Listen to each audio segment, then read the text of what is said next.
የምስራች ለነጋዴዎች በሙሉ በመሃል መርካቶ እንዲሁም ፒያሳ ግዙፍ የንግድ ማዕከላትን በ45% ታላቅ ቅናሽ ለሽያጭ አውጥተናል። በፒያሳ ከ400,000 ብር ቅድመ ክፍያ ጀምሮ እንዲሁም በመርካቶ ከ800,000 ብር ቅድመ ክፍያ ጀምሮ ለ10 ባለ ዕድለኞች ለሽያጭ አውጥተናል። ያሉን ሱቆች ውስን በመሆናቸው በ0995 13 70 22 ላይ ፈጥነው ይደውሉ። ሜሪት ፕሮፐርቲስ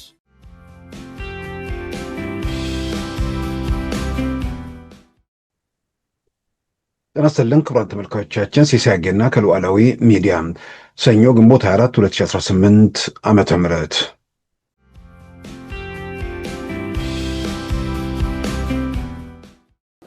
ይህ ምርጫ እንዲደናቀፍ በመቶዎች የሚቆጠሩ ቦምቦች በየከተማው ሲለቀም ኖረናል። ሰው የራሱን ወገን የራሱን ወንድም ማን ላይ እንደሚያርፍ ሳያቅ እንደረበሽኩ ለማለት ብቻ ከሆነ ሀገር የተላከለትን ቦምብ ይዞ በየከተማው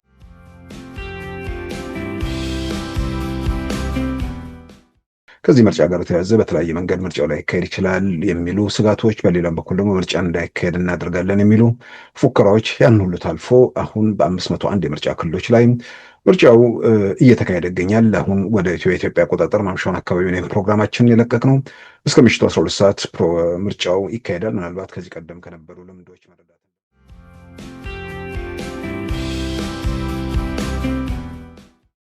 መጪውን ያገዛዙ ምርጫ አስመልክቶ ከአማራ ፋኖ ብሔራዊ ንቅናቄ አፋብን የተሰጠ መግለጫ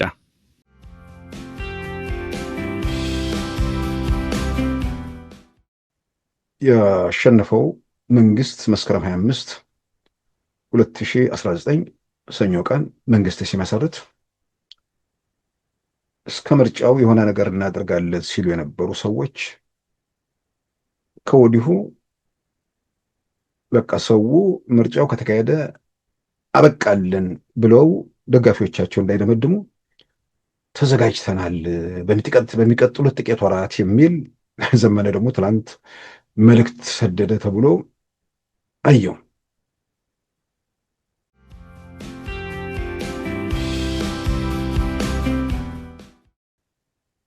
ከምርጫው በፊት ብዙ ነገር እናደርጋለን ብለው ሲንቀሳቀሱ የነበሩ ሰዎች ማድረግ እንደማይችሉ ደጋፊዎቻቸው ማረጋገጫቸው፣ እነሱም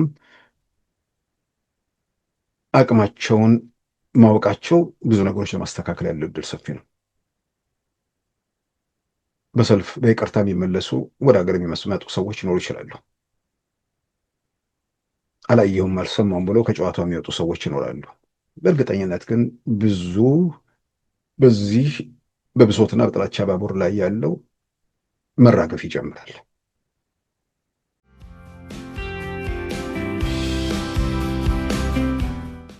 በዛሬው ዝግጅታችን በእነዚህና በሌሎች ወቅታዊ ጉዳዮች ላይ ትኩረት አድርገናል። አሁን ወደ ዕለቱ ዜናም እናመራለን። በኢትዮጵያ ከ547 የምርጫ ክልሎች በ501 የኢትዮጵያ ሀገራዊ ምርጫ ዛሬ ከማለዳ 12 ሰዓት ጀምሮ ቀጥሏል። በተያዘው መርሃ ግብር መሰረትም ከምሽቱ 12 ሰዓት ያበቃል ተብሎም ይጠበቃል። በመንግስታዮቹ መገናኛ ብዙሃንና በግል ሚዲያዎች የምርጫውን እንቅስቃሴ የሚያሳዩ ተንቀሳቃሽ ምስሎችና ፎቶዎች እንዲሁም ዘገባዎች በመቅረብ ላይ ሲሆኑ ዓለም አቀፍ ሚዲያዎችም ከአዲስ አበባ ጭምር ዘገባዎችን አቅርበዋል። ከምርጫው ጋር በተያያዘ ያሉ መረጃዎችን በተመለከተም የኢትዮጵያ ብሔራዊ ምርጫ ቦርድ ሰብሳቢ መላትወርቅ ኃይሉ ከሰዓት በኋላ በሰጡት መግለጫ በ50,188 የምርጫ ጣቢያዎች በሰዓቱ ምርጫ መጀመሩን፣ በ695 የምርጫ ጣቢያዎች ደግሞ ዘግይቶ ምርጫ መጀመሩን ገልጸዋል። በ143 የምርጫ ጣቢያዎች በጸጥታ ምክንያት ምርጫው መቋረጡንም ገልጸዋል። ይህም ከአጠቃላይ የምርጫ ጣቢያዎች አንጻር በ99.72 በመቶ ምርጫ ጣቢያዎች ምርጫ መካሄዱ ሲገለጽ በ0.28 በመቶ ምርጫ ጣቢያዎች ላይ ምርጫው አልተካሄደም። በጠዋት በሰዓቱ በ12 ሰዓት የተከፈቱት ወደ 50,188 ጣቢያዎች በሰዓቱ ተከፍተዋል። በሰዓቱ ያልተከፈቱም ምርጫ ጣቢያዎች አሉ። እነሱ ወደ 695 የሚሆኑ ምርጫ ጣቢያዎች ከ12 ሰዓት በኋላ ወደ 12 ሰዓት ተኩል 1 ሰዓት እንደዚህ የተከፈቱ አሉ። በጸጥታ ምክንያት ያልተከፈቱ ወደ 143 የሚሆኑ ምርጫ ጣቢያዎች አሉን። የኢትዮጵያ ብሔራዊ ምርጫ ቦርድ በአጠቃላይ ለ68 መገናኛ ብዙሃን ፍቃድ መስጠቱን የገለጸ ሲሆን ከነዚህ ውስጥ 12ቱ የውጭ መገናኛ ብዙሃን እንደሆኑም ታውቋል። ሲኤንኤን፣ አልጀዚራ፣ ቢቢሲ፣ ሮይተር፣ ዲደብሊው፣ ብሉምበርግን ጨምሮ በርካታ መገናኛ ብዙሃን እንዲሁም የትንተና መጽሔቶችና የጥናት ተቋማት በኢትዮጵያ ምርጫ ላይ ያተኮሩ ዘገባዎችና ትንተናዎችን አቅርበዋል። በአብዛኞቹ በመገናኛ ብዙሃኑ በወጥነት የሚንጸባረቀው በኢትዮጵያ ያለ የጸጥታ ችግር የጠቅላይ ሚኒስትር አብይ አህመድ ፓርቲ በከፍተኛ ድምፅ ወይንም በዝርራ እንደሚያሸንፍ የሚገልጽ እንዲሁም ትግራይ ከፌዴራል መንግስት ቁጥጥር ውጭ መሆኗንና የትግራይ ምርጫ እንደማይካሄድ ትኩረት ሰጥተዋል። በአማራና በኦሮሚያ ክልልም ታጣቂዎች እንደሚንቀሳቀሱ ከምርጫው ጋር በማያያዝም በስፋት አንስተዋል። ጠቅላይ ሚኒስትሩ ወደ አምባገነንነት እያመሩ ነው የሚል ወቀሳ እየቀረበባቸው እንደሆነም ጽፈዋል። በአጠቃላይ የብዙዎቹ ሚዲያዎች ይዘት እንዲሁም ትንተና በኢትዮጵያ ፍትሐዊ ምርጫ ለማድረግ የሚያስችል ድባብ እንደሌለና ጠንካራ ተፎካካሪ አለመኖሩን ይዘረዝራል። በዓለም አቀፍ መገናኛ ብዙሃኑ በኩል በኢትዮጵያ ምርጫ ላይ ትኩረት በማድረግ ያቀረቡትን ዘገባ በተቃውሞ ጎራ ያሉ ወገኖች በአድናቆት ተቀብለው ሲያስተጋቡት፣ መንግስትን የሚደግፉ ወገኖች ደግሞ የዘገባዎቹን ተመሳሳይነት እያነጻጸሩ ተችተው ጽፈዋል። በዓለም አቀፍ መገናኛ ብዙሃን በኩል የቀረቡ ዘገባዎችን በተመለከተ ጠቅላይ ሚኒስትር አብይ አህመድ በግልጽ ባይጠቅሱም ዛሬ ምርጫ ክልላቸው በሻሻ ላይ በሰጡት አስተያየት የተደራጀ ፕሮፓጋንዳ በኢትዮጵያ ላይ መከፈቱን ገልጸዋል። ሰላማዊ ሆኖ እንዳይሄድ የኢትዮጵያ ታሪካዊ ጠላቶች የሚገዟቸውን ኃይሎች ገዝተው በስፋት አሰማርተዋል፣ ፕሮፓጋንዳ ሰርተዋል። ኢትዮጵያ ውስጥ ዴሞክራሲያዊ ምርጫ ማድረግ አይቻልም የሚል እምነት እንድንይዝ ሙከራ አድርጓል። የኢትዮጵያ ሕዝብ ግን ሁሌም እንደሚያደርገው በወሳኝ ኩነቶች፣ ወቅቶች የሚያሳየውን ከፍተኛ የጀግንነት መንፈስ አሳይቶ እንግዲህ በመጣሁባቸው መንገዶች በሙሉ ከጠዋት ጀምሮ በሰልፍ ህዝቡ ምርጫ እያካሄደ ይገኛል። ጠቅላይ ሚኒስትር አብይ አህመድ በኢትዮጵያ ያለውን የጸጥታ ሁኔታ በተመለከተም ከጋዜጠኞች ለቀረበላቸው ጥያቄ በሰጡት ምላሽ በአንድ ወገን ፍላጎት ሰላምን ማረጋገጥ አስቸጋሪ እንደሆነ በመጥቀስ በመንግስታቸው በኩል ሰላምን ለማረጋገጥ የተደረገውን ጥረት አስታውሰዋል። ሰላምን ለማረጋገጥ ፓርቲያቸው ባይመረጥ እንኳን በዚያው ላይ እንደሚሰራም አመልክተዋል። የኢትዮጵያ የጸጥታ ችግር እንዲፈታ ፓርቲ ቢመረጥም ባይመረጥም የሚሰራበት ጉዳይ ይሆናል። የጸጥታን ጉዳይ በሚመለከት ግን ማስተዋል የሚገባን ነገር እኔ እናንተ በጋራ ስንኖር የሁለታችን እኩል ውሳኔ ይፈልጋል ጸጥታ። እኔ ሰላም ስለፈለኩ እኔ የተረጋጋ ሁኔታ ስለፈለኩ ብቻ ሰላም ሊፈጠር አይችልም። በአንተ በኩልም ኢኳሊ ያ ውሳኔ ያስፈልጋል። ኢትዮጵያ ውስጥ የፓርቲያችን የሰላም ፍላጎት በብዙ መልኩ ተገልጧል። ጠላት የተባሉ የተዋጉ የተባሉ ሰዎች ይቅርታ አድርገን በመቀላቀል የታሰሩ በመፍታት የተሰደዱ በመመለስ የኢትዮጵያን አንድነት በመደመር በጋራ እንስራ በማለት በብዙ መንገድ በልበ ስፋት ለማሳየት ተሞክሯል። በሌላው ወገን ግን ይቅርታውን እንደ ፍራቻ፣ መተውን እንዳለማወቅ፣ እንሰብሰብን እንዳለመቻል ወስደው የታለሉ ወንድምና እህቶቻችን በየጊዜው በግራ በቀኝ ስልጣን ለማግኘት ያለው አማራጭ ኃይል ብቻ ነው ብሎ ያመኑ ወገኖች አሉ። ከነሱ ውስጥ የማይናቅ ቁጥር በየጊዜው በሰላማዊ መንገድ እየመጣ ነው ያለው። አሁንም በሰላማዊ መንገድ የሚመጡ ወገኖቻችን ካሉ በራችን ክፍት መሆን አለበት። ከምርጫው ጋር በተያያዘ ምርጫውን ለማደናቀፍ ወደ ሀገር ውስጥ የገቡ በርካታ ቦምቦች በቁጥጥር ስር መዋላቸውንም አስታውቀዋል። በጎንደር ጤና ሳይንስ ኮሌጅ እግር ኳስ በሚመለከቱ ተማሪዎች ላይ ከትላንት በስቲያ ቅዳሜ በተሰነዘረ ጥቃት 35 ያህል ሰዎች ላይ ጉዳት ደርሶ ቢያንስ 3ቱ መሞታቸው ተመልክቷል። ይህ ምርጫ እንዲደናቀፍ በመቶዎች የሚቆጠሩ ቦምቦች በየከተማው ስንለቅም ኖረናል። ሰው የራሱን ወገን የራሱን ወንድም ማን ላይ እንደሚያርፍ ሳያቅ እንደው ረበሽኩ ለማለት ብቻ ከሆነ ሀገር የተላከለትን ቦምብ ይዞ በየከተማው መሄድ ይሄ ጤነኛ የትግል ስልት አይደለም። ያ ቦምብ ልጅህን፣ እናትህን፣ ወንድምህን፣ እህትህን ሊገል ይችላል። ጠላት ላይ የሚያርፍ አይደለም። ቦምብ ሁለት ጠላትና ወዳጅ ተብሎ በተለዩ ኃይሎች ድንበር ተለይቶ የምትወራወረው ጉዳይ እንጂ ማህበረሰብ ውስጥ ኳስ የሚጫወት ሰው ውስጥ ምርጫ የሚያደርግ ሰው ውስጥ የምትገባው ጉዳይ አይደለም። ምርጫ ውስጥ ማን እንዳለ ስለማይታወቅ እና ይህ አስተሳሰብ መቀረፍ ያለበት ይመስለኛል።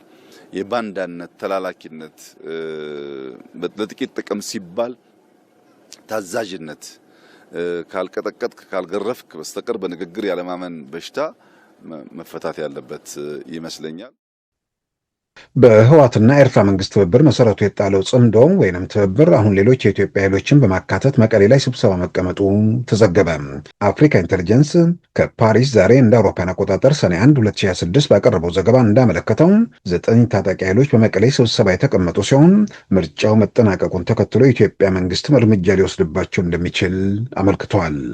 እንደ አውሮፓውያን አቆጣጠር ሚያዝያ 3 2026 በካርቱም እንዲሁም ከወር በኋላ እንደ አውሮፓውያን አቆጣጠር ግንቦት 14 2026 በፖርት ሱዳን የተሰባሰቡት የጽምዶ አባላት አሁን ትግራይ ውስጥ ምስጢራዊ በሆነ ስፍራ ስብሰባ መቀመጣቸውን አመልክቷል። ለስብሰባ መቀሌ ሲገናኙ ይህ የመጀመሪያው እንዳልሆነ የተገለጸ ሲሆን እንደ አውሮፓውያን አቆጣጠር ከ2005 ጀምሮ በተለያዩ ጊዜያት መሰብሰባቸውን አስታውሷል። በቡድኖቹ መካከል ያለው ትብብር የጠቅላይ ሚኒስትር አብይ አህመድ መንግስት ከማስወገድ ያለፈ የጋራ ግብ የሌላቸውና የማይተማመኑ መሆኑንም ዝርዝር አስፍረዋል።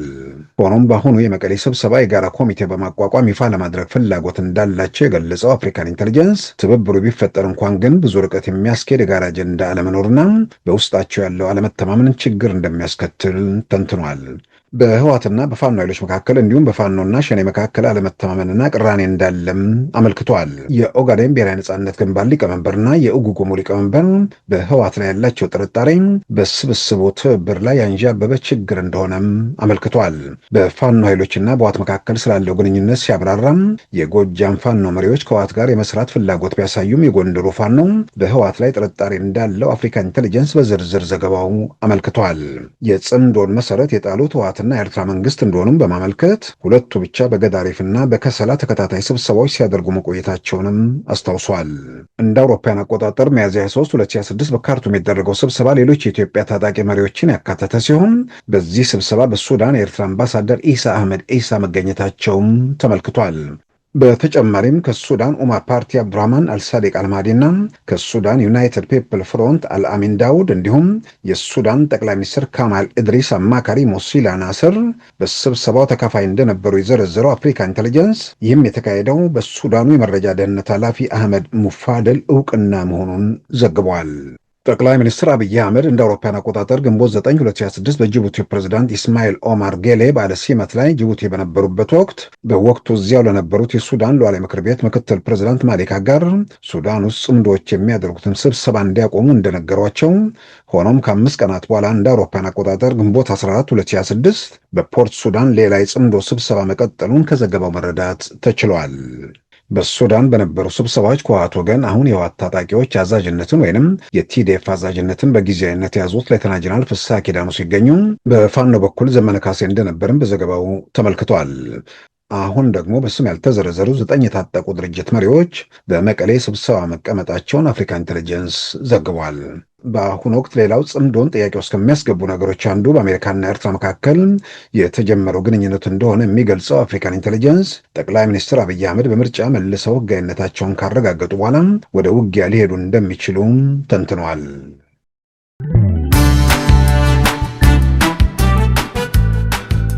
ሉዓላዊ ሚዲያን ይደግፉ።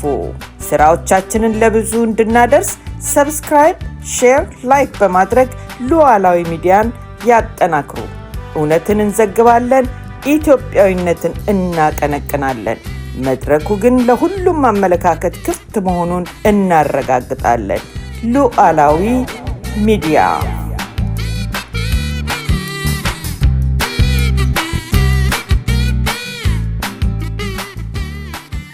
ክቡራን ተመልካቾቻችን 7ኛው ሀገር አቀፍ ምርጫ በዛሬው ዕለት በመላ ኢትዮጵያ በመካሄድ ላይ ይገኛል። ከዚህ ምርጫ ጋር ተያይዞ በተለያየ መንገድ ምርጫው ላይ ይካሄድ ይችላል የሚሉ ስጋቶች፣ በሌላም በኩል ደግሞ ምርጫ እንዳይካሄድ እናደርጋለን የሚሉ ፉከራዎች ያን ሁሉ ታልፎ አሁን በ501 የምርጫ ክልሎች ላይ ምርጫው እየተካሄደ ይገኛል። አሁን ወደ ኢትዮጵያ አቆጣጠር ማምሻውን አካባቢ ነው ፕሮግራማችን የለቀቅ ነው። እስከ ምሽቱ 12 ሰዓት ምርጫው ይካሄዳል። ምናልባት ከዚህ ቀደም ከነበሩ ልምዶች መረዳት እንደምንችለው በምርጫ ጣቢያዎቹ ላይ ተጨማሪ ሰልፎች ካሉና ሁሉም መምረጥ ካልቻሉ ተጨማሪ ሰዓት እንደሚሰጥ ነው ከልምድ የምናውቀው። ምናልባት ግን ያንን ለማስቀረት ምርጫ ጣቢያዎቹ በርከት እንዲሉ በቀደሙት ምርጫዎች ጀምሮ የተሰሩ ስራዎች ስላሉ ምናልባት በሰዓቱ ይጠናቀቃል ተብሎ እንግዲህ ይጠበቃል። ከዚህ ምርጫ ጋር ተያይዞ ምርጫውን ከመነሻው እንዳይካሄድ ለማድረግ ያው መጠነ ሰፊ እንቅስቃሴዎች ተደርገው ነበር። ያው እየተሳካ አልሆነም። ስለዚህም በተለያየ መንገድ እንግዲህ ምርጫውን ማደናቀፍ አይቻል እንኳን ተቃውሟቸውን ለመግለጽ የሚሄዱበት መንገድ ደግሞ በተለያየ መንገድ እያየን ነው። ምናልባት ተቃውሞ መግለጫው መንገድ ከህብረተሰቡ ጋር የበለጠ ቅርበት የሚፈጥር ነው ወይስ ህብረተሰቡ ጋር ርቀት የሚያስከትል ነው የሚለውም ራሱ አብሮ መታየት ነው ያለበት። በጎንደር ጤና ሳይንስ ኮሌጅ ላይ በዋዜማው ማለትም ቅዳሜ ዕለት በተወረወረ ቦምብ ከ35 በላይ ሰዎች ቆስለው 3 ተማሪዎች መሞታቸውን እንግዲህ የተገለጸው ያንን በማድረግ ምን ማስገኘትና ምን ማሳካት እንደሚቻል አይታወቅም። መንገድ ለመዝጋት የተደረጉ እንቅስቃሴዎች አሉ። የምርጫው ዕለት ኢትዮጵያውያን ምርጫ የሚያደርጉት በገጠርም በከተማም በእግራቸው ሄደው ምርጫ ጣቢያቸው ደርሰው ነው። ከመኪና መንገድ ጉዞ ጋር ምርጫን ምን እንደሚያገናኝ የምርጫ ቁሳቁስ አስቀድሞ ተሰራጭቷል።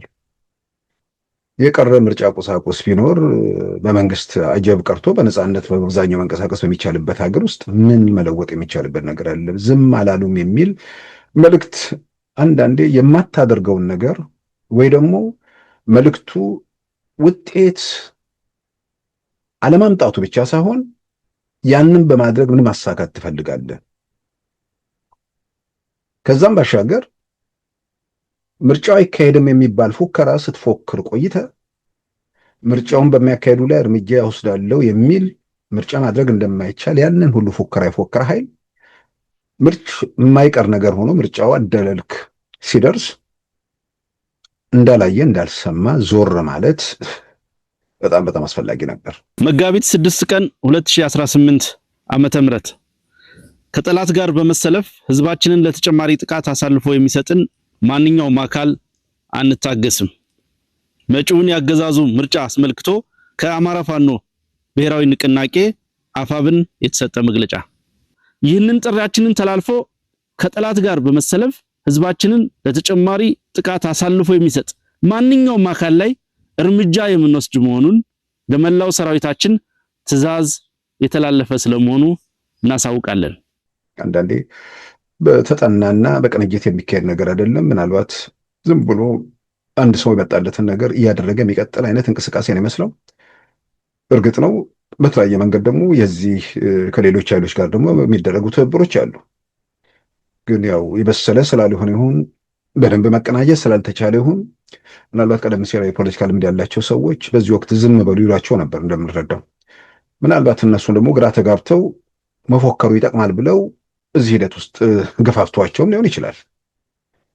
ግን በእንደዚህ አይነት ሁኔታ አቅምን፣ አጠቃላይ ጉዳዮችን ማንበብ ስጀምር የነበርኩት የት ነበርኩ፣ ዛሬ የት ነኝ፣ ለማደናቀፍ አቅም አለኝ፣ በአንጻሩ ያለው መንግስት ምን ሁኔታ ላይ ነው የሚለውን ገምግሞ ራሱ ደጋፊ አካባቢ ተስፋ እንዳይቆርጡ ማቃንት ማለት ይቻል ነበር። ምርጫውን ለማድረግ መንግስት አቅም እንዳለው ከገመገምክ እዛ አካባቢ ላይ አላስፈላጊ ነገር ከማድረግ ይልቅ እንዳላየ እንዳልሰማ ዞር ብሎ የመግለጫ ወጥቶ እኛ ጉዳያችን ከምርጫ ጋር አይደለም፣ ሰላማዊ ሰዎች በዚህ ምርጫ የተነሳ ጉዳት እንዳይደርስባቸው እኛ እሱ ላይ የምናደርገው ነገር የለም፣ እንዴ ትንሽ አስቦ ስራዎችን መስራት ይቻል ነበር። ለምንድን ነው የምለው? በጣም በከፍተኛ ደረጃ ፎክሮ ምርጫውን ማድረግ አይቻልም የሚል ነገር አድርገ መጨረሻ ላይ መንዝገር ዝጉ የሚባል ነገር ውስጥ ሲገባ ተማሪዎች ላይ ቦምብ ወደ ማፈንዳት ሲኬድ በጣም በጣም በጣም ኃላፊነት የጎደለው መሆኑ ያው እንደተጠበቀ ሆኖ ምናልባት ከዚህ ቡድን ከዚህ እንቅስቃሴ ጋር ተያዘ በተለያየ መንገድ ሲደግፉ የነበሩ ሰዎችም የበለጠ ቆም ብለው ጉዳዩ የጨበጣ እንቅስቃሴ መሆኑን አይተው ራሳቸውን ይመረምራሉ ብዬ አምናለሁ። ይሄ ምርጫ በዕለቱ ምርጫው መካሄዱ ብዙ ነገሮችን ይለውጣል። የምርጫ ለመደረግ ምርጫው ባለመደረጉ መንግስት ህጋዊ አይደለም የሚሉ ክርክሮችን ማንሳት የሚፈልጉ እሷ ላይ የሚያላዘኑ ወገኖች ነበሩ። ከዚህ ቀደም የዛሬ 5 ዓመት በነበረው ምርጫ በኮቪድ ሳቢያ ሲራዘም እሱ ላይ ነበር በጣም የተንጠለጠሉት። ያቺ ያው የተወሰነ ቀን ሙቀት ላይ ለመቆየት ስለሚያግዝ ግርግር ለመፍጠር ስለሚመችም እርግጥ ነው ግርግር ሚዲያ ላይ ነው ዛሬ ግርግር የሚፈጥሩት እንጂ መሬት ላይ ግርግር መፍጠር አልተቻለም። በዛ የተነሳ የሚባክኑ ሰዎች አሉ፣ ተስፋ እያደረጉ ሁሌ ተኩሶ መንግስት ሆናለሁ ያለው ኃይል ተኩሶ መንግስት እንደማይሆን ሲያቅ እንደገና ደግሞ ሚዲያ ላይ ማለት ማህበራዊ ሚዲያ ላይ አለ እነሱ ደግሞ መንግስት ይሆናሉ ብሎ ዋክቶ የመጠበቅ ነገር ወይ ደግሞ በሌለ ነገር ላይ መጎምጀት ይታይ ነበር። ይሄ ሁኔታ ምርጫ መካሄዱ ህጋዊ አይደለም የሚል አጀንዳ ይዞ ለማውለብለብ ያለውን እድል ይዘጋል። ምርጫው በመቃረቡ በምርጫው ሳቢያ መንግስትን ሂደቱን ጥያቄ ውስጥ ካስገባንበት በተወሰነ ደረጃ ዓለም አቀፉ ማህበረሰብ ግፊት ካደረገ የሆነ ነገር ይገኛል ብሎ ተስፋ የሚያደርጉ ነበር። በእርግጥ እስከዛሬ ያሉ ሙከራዎችን ሂደቶችና ልምዶችን ስናይ የሚለወጥ ነገር እንዳልነበር ግልጽ ነው። በሌላም በኩል ደግሞ አይፈረድባቸው። እውነት ለመናገር ይሄ እዛው ካምፕ ያለው ደጋፊው አካባቢ ተስፋ የሚያደርገው በቃ በእንደዚህ አይነት ሁኔታ ውስጥ ነው።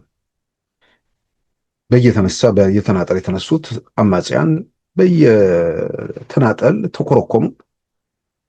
ስለዚህ የተራረፈው ለመተባበር ሲሞክር ይታያል። ግን አሁን ባለንበት ሁኔታ ውስጥ ምን ማምጣት ምን ለማሳካት የሚለው እንደተጠበቀ ሆኖ አቅማቸው እንደተጠበቀ ሆኖ ይሄ እኮ ዝም ብሎ በጅምላ ሲደግፍ የነበረም ሰው እኮ ሁሉም አይጠይቅም አይመረምርም ማለት አይደለም። እስከዛሬ ድረስ ለነበረው ተቃውሞ በምክንያትነት የሚደረገው ስልጣን ላይ ያለው ደጋግመን የምንጠይቀው ነገር ነው። ምንድነው ያደረገው? ምንድነው ጥያቄው ለሚለው መመለስ የማይችሉ ሰዎች ሄዶ የሚንጠለጠሉት አንድ ነገር ላይ ነው። ሰዎች ሲገደሉ ማስቆም አልቻለም፣ የትጥቅ መፍታት አማራ ክልል ያስፈታ፣ እንዲህ አይነት ነገር ነው በቋሚነት ሲሉ የነበሩት። ህገ መንግስቱ እንዲህ ነው አጀንዳው። ግድያው ሲፈጸም አልተከላከለም የሚለውን መንግስት ለመውጋት የሚሄድ ቡድን ግድያውን ከፈጸመው ኃይል ጋር ሲተባበር በዛ ደረጃ ሁሉም የሚደግፍ ሰው ራሱ ማሰብ አይችልም የሚል የነሱ ንቀት በደጋፊዎቻቸው ላይ ሁሉም ላይ ሰራ ማለት አይደለም። እዛ ጋር ወራጅ ያሉ ሰዎች በደንብ አሉ።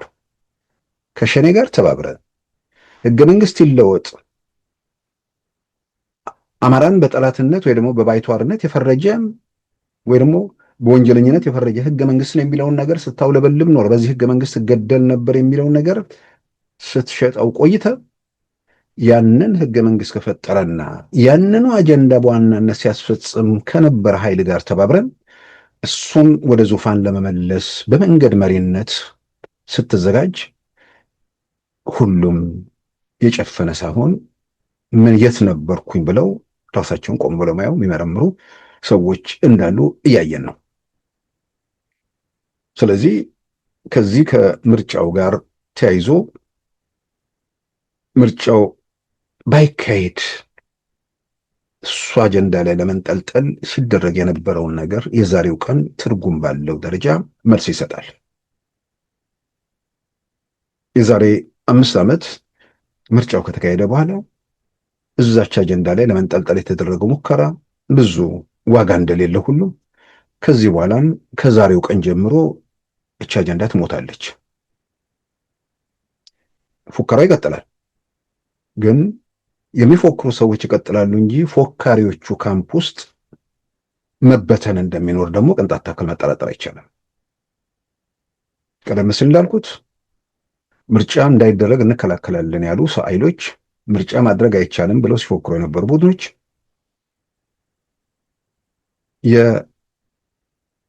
የማህበራዊ ሚዲያ ጫጫታ እንጂ መሬት ላይ የሚመነዘር ነገር እንደሌላቸው የሚመነዘር ነገር ካለ ንጹሐንን ኳስ የሚያዩ ልጆችን ከመግደል መንገድ ዘጋለሁ ከሚል እንቅስቃሴ ያላለፈ አንዳንድ ቦታ ላይ እንደታየው የሆነ የህዝብ ምንድነው የወረዳ ነው የቀበሌ አመራር መግደል ትልቅ ዜና ሆኖ እንትን ለሚያወጡበት ሁኔታ ነው ያየነው። አጥፍቶ ምናምን እንኳን በምርጫ ጊዜ በየትኛውም ጊዜ እኮ ሊደረግ ይችላል። ግን ምርጫ 2018 በእርግጠኝነት ሲንከባለሉ የመጡ የተወሰኑ ነገሮችን የምናስወገደበት ነው። መስከረም 25 2019 ዓ.ም አዲሱ መንግስት ይመሰረታል። ጠቅላይ ሚኒስትር ይሰየማል። ካቢኔ ይዋቀራል። አዲሱ መንግስት ስራውን ይቀጥላል። እስካሁን ከነበረው ፓርላማ የተሻለ ፓርላማ ደግሞ እናያለን። ቢያንስ 46 አካባቢ የተቃዋሚዎች ድምፅ ማለት ገዢው ፓርቲ 46 አካባቢ የምርጫ ወረዳዎች ላይ ባለመሳተፍ ሂደቱን ማመቻቸቱ ግልጽ ነው። ዝም ብሎ መቼም ገዢ ፓርቲ አባላት ስለሌሉት የሚል እንደዛ አይነት የሚከራከር ሰው ሊኖር ይችላል። እዚህኛው ወረዳ ብልጽግና ሰው ያላሳተፈው የሚወዳደርለት አጥቶ ነው ሊሉ ይችላሉ። እስከዚህ ደረጃ ደንዘው የሚታገሉ ወይ ደግሞ እንታገላለን የሚሉት ኃይሎች ናቸው ኢትዮጵያ ውስጥ ያሉት። ስለዚህ ገዢው ፓርቲ ቢያንስ 46 አካባቢ የፓርላማ ወንበሮችን ባለመወዳደር ምልክት ሰጥቷል። ፓርላማ ውስጥ ተጨማሪ ሰዎች እንዲገቡ 9 አማራ ክልል፣ 6 ኦሮሚያ ክልል እንዲያልን በየደረጃው ይሄ ነገር ታይቷል የማይወዳደሩባቸው።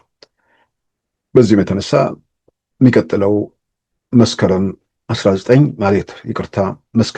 ቀን 2019 ዓ.ም ፓርላማው ሲሰበሰብ ወደ 50 የሚሆኑ የተቃውሞ ድምጾች ያውም በተወዳደረበት ሁሉ ብልጽግና አሸነፈ ብለን ከደመደምን ማለት ያሸንፋል ብለን ከደመደምን በትንሹ ወደ 50 የምክር ቤት አባላት ፓርላማ ውስጥ ይገባሉ። ምናልባት ፓርላማ ውስጥ ተቃዋሚዎች የተለየ ድምፅ እንዲገባ ፍላጎቱን አሳይቶ ውድድር ሜዳው ላይ ያለ ተወዳዳሪ እንዲወዳደሩ ተቃዋሚዎች ብቻ እንዲወዳደሩ ያደረገው ብልጽግና ፓርቲ ወይ ደግሞ ገዢው ፓርቲ እዛ ጋር የሚያሳስሩ ህጎች ያወጣል ብዬ አልጠበቅም። ፓርላማ እንዲገቡ ፈልጎ የሚያሳስሩ ህጎች እንደማይወጣም እርግጠኛ ነኝ። ማለት ከዚህ ቀደም በኢትዮጵያ የምናውቀው 86 በኢትዮጵያ ምርጫ ሲካሄድ ተቃዋሚ ስለሌለ ሁሉንም 87 በተካሄደው ምርጫ ሁሉም ገዢው ፓርቲ ጠቅልሎ ስለወሰደ ጥቂት የግል ተመራጮች አሉ። ስለዚህ ይህን ያህል ሰዓት ትናገራላችሁ፣ ይህ ሰዓት ይበቃችኋል የሚባል ነገር አልነበረም። 92 ላይ ሲመጣ እዛም ላይ በአብዛኛው የሰዓት ገደብ የለም፣ ግን ሌላ ነገር ገደቡ። የገደቡት ነገር ምንድን ነው? እዛ የምክር ቤት አባል የሆነ ሰው በሆነ ጉዳይ ላይ አጀንዳ ሲይዞ ውይይት እንዲነሳ የመጠየቅ መብት ነበረው። አሁን 17 ተቃዋሚዎች 92 ላይ 17 ተቃዋሚና 13 የግል ተመራጮች ገቡ። ስለዚህ እዛ ጋር ሲደረስ ደግሞ አዲስ ህግ ወጣ። አጀንዳ ለማስያዝ 20 የምክር ቤት አባላት ፔቲሽን መፈራረም አለባቸው የሚል ማለት ተቃዋሚዎቹ 17 ስለሆኑ ተጨማሪ 3 ሰዎች ተቃዋሚዎቹ እንዳሉ ቢስማሙ እንኳን ተጨማሪ 3 ሰዎች ማግኘት አለባቸው። በአብዛኛው የግል የሚባሉት ደግሞ በአብዛኛው ነው፣ ሁሉም አይደለም፣ በአብዛኛው የግል የሚባሉት ራሱ ገዢ ፓርቲ የሚያወዳድራቸው ናቸው። ስለዚህ ተቃዋሚዎቹ ምክር ቤት ከገቡ በኋላ ምክር ቤት እያሉ ሌላ ህግ ወጣባቸው። የ1997 ደግሞ ሁላችንም የምናውቀው ነው፣ በአብዛኛው በህዝብ የሚታወቅ ነው። ምርጫ ውድድሩ ያው አሁንም ግንቦት ነው የተካሄደው። ያኔ ደግሞ ትንሽ ቀደም ብሎ ግንቦት 7 ነበር የተካሄደው። ምርጫው ላይ በይፋ ቲፒኤልኤፍም ያልተቃወመው ወይ ደግሞ ምርጫ ቦርድ የሚያረጋገጠው አዲስ አበባን 100% ቅንጅት አሸነፈ። ስለዚህ ሲወዳደሩ ለውድድር ሲቀርቡ የአዲስ አበባ መስተዳድር ስልጣን ተብሎ የተዘረዘሩ ጉዳዮች አሉ። ምርጫውን ካሸነፈ ቅንጅት ማሸነፉ ሲረጋገጥ መመሪያዎች ወጡ። የመንገድ ትራንስፖርት ወደ ፌዴራል እንዲሄድ ተደረገ፣ ከአዲስ አበባ ወጣ። የአዲስ አበባ ፖሊስ ከአዲስ አበባ ወጥቶ ወደ ፌዴራል እንዲሄድ ተደረገ። እንደገና በአጠቃላይ ደግሞ ምክር ቤት ውስጥ አጀንዳ ለማስያዝ 20 አባላት የሚለው ነገር ወጥ ቀረና አብላጫ ድምፅ ያለው ፓርቲ ነው አጀንዳ ማስያዝ የሚቻለው የሚል ነገር መጣ። ስለዚህ በማናቸውም መንገድ ምክር ቤት ውስጥ የአንተ አጫዋች እንዲሆኑ እንጂ ሀሳባቸው በተገቢ እንዲንሸራሸር እድል አለመስጠት ብቻ ሳይሆን በ97ቱ ምርጫ ደግሞ የምናውቀው ተቃዋሚዎቹ በርከት ብለው ስለገቡ ሀሳባቸው መግለጽ የሚችሉበት እድል መወሰኑ ብቻ ሳይሆን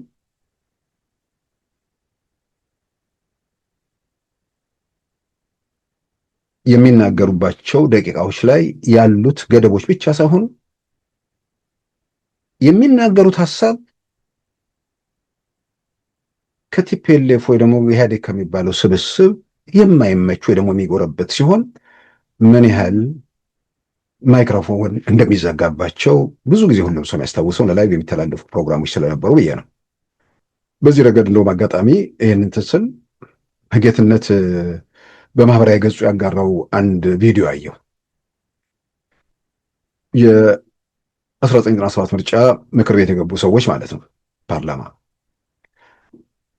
አስገራሚው ነገር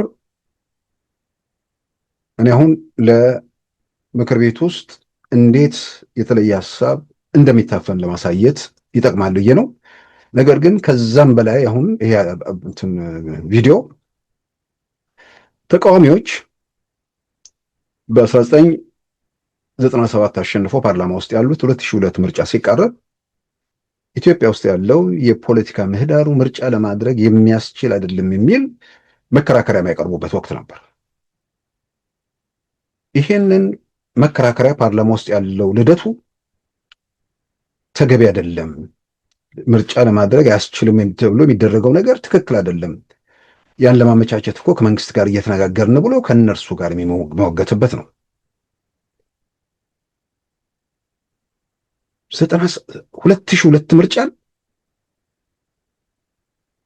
ምርጫ ማድረግ አይቻልም የሚለውን ድምፅ ተቃውሞ ልክ አይደላችሁም የሚለው ልደቱ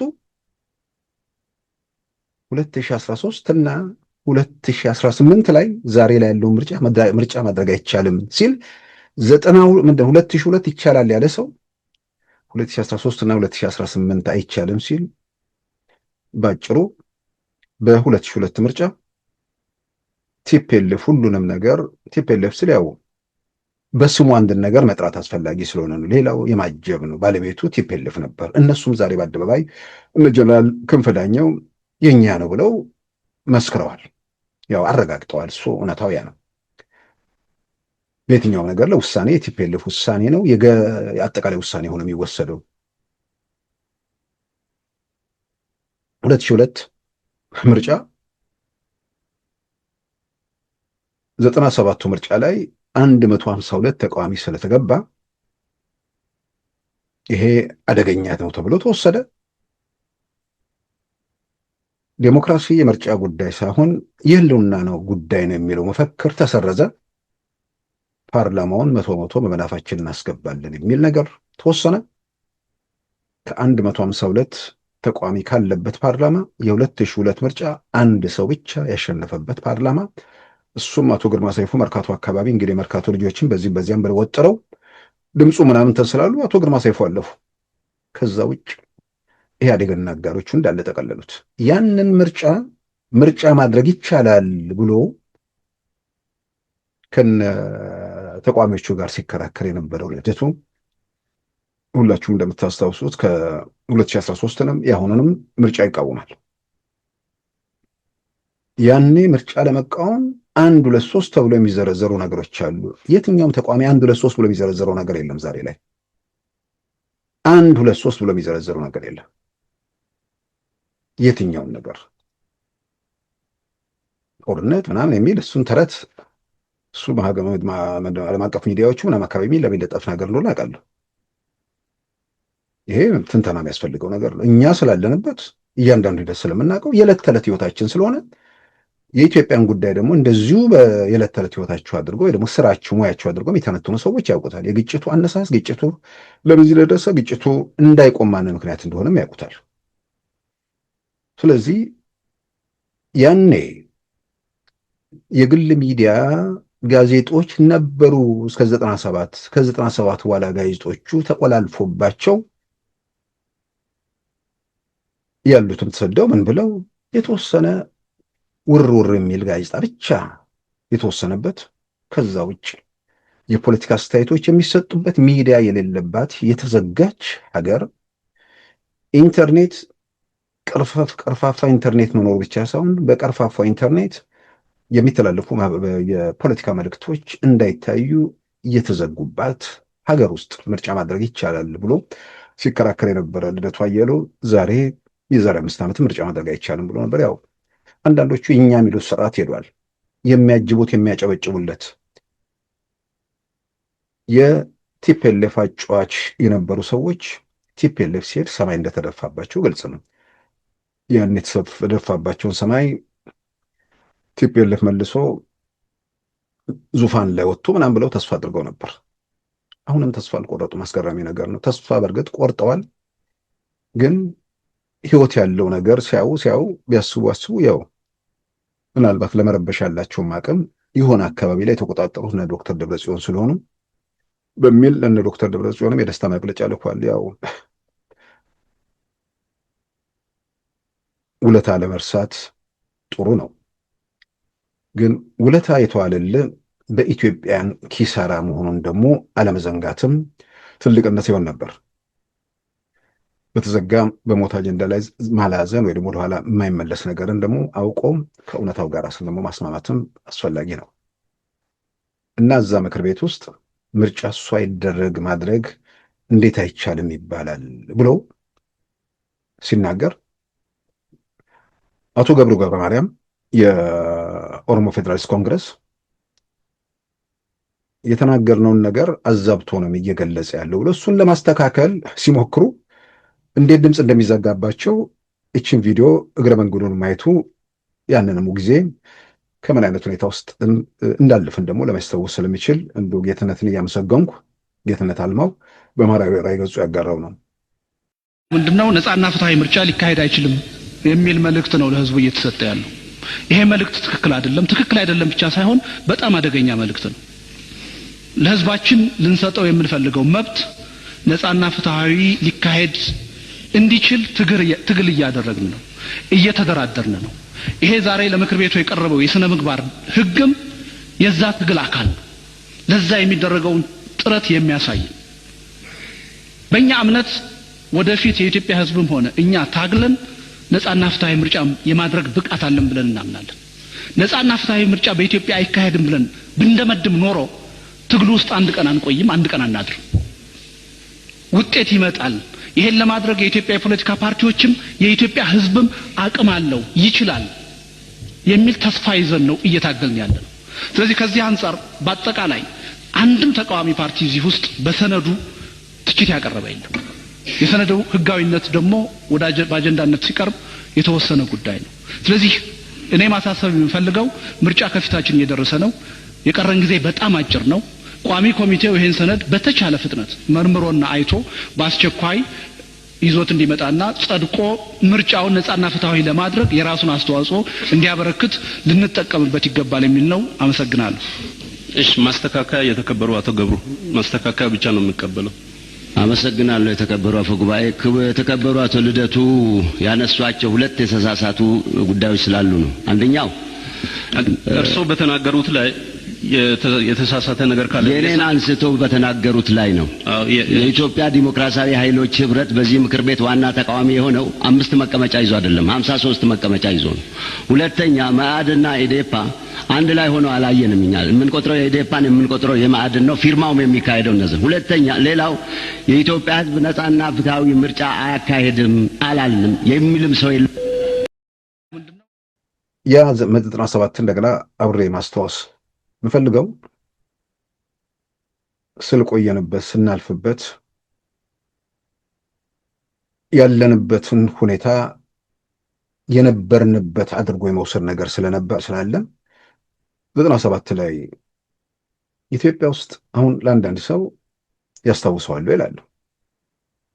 ሰዎች ከምርጫው በኋላ መልእክት የሚለዋወጡት በቴክስት ነበር። ተቃውሞ ምንም በቴክስት ይለዋወጥ ነበር ሰው። ኢትዮ ቴሌኮምን ሄዶ መረጃውን ማየት ነው። ሁሉም ሰው በአብዛኛው ያን ሄደት የነበር ሰው የሚያውቀው ነው። ኢትዮጵያ ውስጥ ኢንተርኔት አይደለም ቴክስት መለዋወጥ ተከልክሎ ነበር። ጽሁፎች ይለዋወጡ ነበር ሰው። ያን ማድረግ የሚቻልበት ሁኔታ አልነበረም።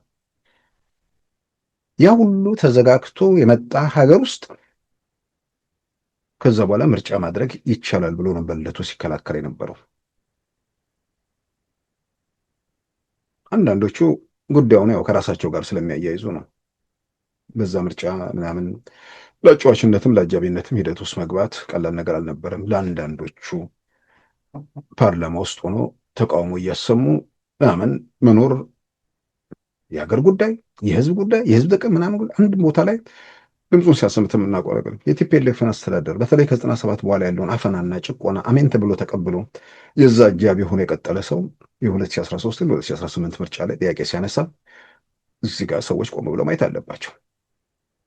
በነገራችን ላይ ያ ፓርላማ አሁን ፕሮፌሰር መረራ ይናገራሉ። እነ ፕሮፌሰር መረራ እነ ፕሮፌሰር በየነም እነ ዶክተር ነጋሶ እነዛ በፓርቲ ደረጃ ዶክተር ነጋሶ ደግሞ በግል ፓርላማ ውስጥ የተለየ ድምፅ የሚያሰሙ ሰዎች ስለሆኑ ኤምባሲዎች ምናምን የሚጋበዙበት ሁኔታ ነበር። ተቃዋሚዎች ወይ ደግሞ የተለየ ሀሳብ ያላቸው ተብሎ ሲጋበዙ ፓርላንቱን ውስጥ ኤምባሲ በሚደረጉ ውይይቶች ክርክሩ በልደቱና በእነሱ መካከል ነበር። ይሄ ማንም ሰው አሁን ፕሮፌሰር መረራን ቢጠይቅ የሚያገኘው ነገር ነው። ሄዶ የትኛው ኤምባሲ ሄዶ ለቲፒኤልኤፍ ነበር የሚከራከረው። ከዛ በኋላ ጥሪ ከልደቱ ጋር አትጥሩን ተባለ። ወይንም ከህወሓት ሰው ወክሉና ቀጥታ ባለቤቶቹ ከሆኑት ጋር እንከራከር፣ እነዛም ከሆነ እንጂ ልደቱ ባሉበት አትጥሩን የሚል ምክንያቱም እነሱ አለ የሚሉትን ነገር ለማስረዳት ነው። ይሄ ሁሉ ውስጥ ተዋና የነበረ ሰው ዛሬ መብት ተሟጋች ምናምን ተብሎ በየእንትኑ ሲታይ እጅግ በጣም ስለሚገርመኝ የጌትነት ቪዲዮዋ መለስ ብላ ስላስታወሰችኝም ትልቁ ነገር ሰዎች የሆነ ኢትዮጵያ ውስጥ የመጣንበት መንገድ ላይ መሻሻሎች አሉ ወይ፣ ክፍተቶች አሉ ወይ፣ ጉድለቶች አሉ ወይ፣ እየተሻሻለ ነው፣ እየተዘጋጋ ነው፣ የሚቀሩ ነገሮች አሉ። እንደዚህ ነው መወያየት ያለብን። እንዳልኩት ነው ከ1987 ጀምሮ ያለውን ነገር አንስቻለሁ። ባጭሩ ለማስታወስም 87 የመጀመሪያው ምርጫ ላይ ዝግ ነበር። የግል ተመራጮች ብቻ ነበር ያለፉት። 92 ላይ 17 ተቋሚ ገባ። 2002 ላይ አንድ ሰው ብቻ ይቅርታ 97 ላይ 152 ፓርላማ አባላት ገቡ ተቋሚዎች። 2002 ላይ ዘጉትና አንድ ሰው አለፈ። 2007 አንድ ሰውም ከበዳቸውና ሁሉንም ዘጋግተው ምርጫውን 100% አሸነፍን አሉ። 100% በዓለም ታሪክ ላይ አይመስለኝም። ምናልባት ሶማኝ ኮሪያ ምናምን ዲሞክራሲያዊ ምርጫ የሚል ደግሞ ስም ተሰጥቶት ማለት ነው። ከደርጉ የሸንጎ ምርጫ ጋር አንድ አይነት ማለት ነው። እነሱ የሌላ አማራጭ ምናምን የለም። ግለሰቡ የራሱ እንዳለ ራሳቸው ናቸው። ከዛ መተን 2013 ምርጫን ማየት ነው።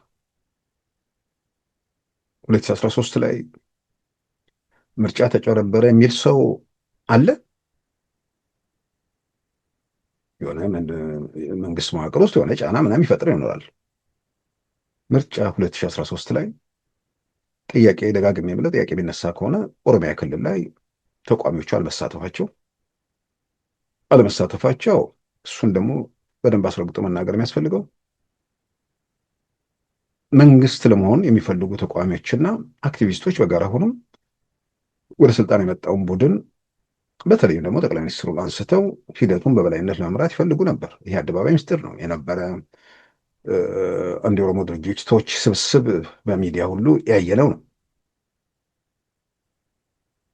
ያን አድርገን የፈለግነውን ነገር እናሳካል ወይ ደግሞ ቲፒኤልኤፍ በመጣበት መንገድ ደግሞ በተረኛነት እንቀጥላለን የሚል ነው። ያኛው ሆነ ወቅት ላይ ያደረገውን ነገር ያኛው ረዥም ጊዜ ስለቆየ አንተ ረዥም ጊዜ ልቆይ አትችልም። ያኛው ተበላ፣ ሰው ተንገፈገፈበት፣ አየው። እንደዚህ አይነት ህመም መልሶ ለማስተናገድ የሚችል ማህበረሰብ አይኖርም። ግን አንዳንዴ ስሌታቸው ቲፒኤልኤፍ የህዝብ ቁጥሩን ግምት ውስጥ አስገብተው እነሱ 27 ዓመት ከመጡ እኛ ከዛ በላይ ብለው የሚያስቡ አሉ። ያን ፍላጎታቸውን ለማሳካት ሁሉን ነገር ለመጠቅለል የሚያቅዱ ኃይሎች ምርጫ የሚባል ነገር ለነሱ ቀልድ ነው። በቀላሉ ቤተ መንግስቱ መቆጣጠር እየቻሉ ስለ ምርጫ ለምን ያወራሉ? ጋር ወጥቶ ወርዶ ያልመጣ መንግስት፣ በቀላል የመጣ መንግስት ከሱ ጋር ምን አዳረቀን? ጎትተን አውጥተን መንግስት መሆን ስንችል አይነት መታበይ ምናምን ውስጥ ገቡ።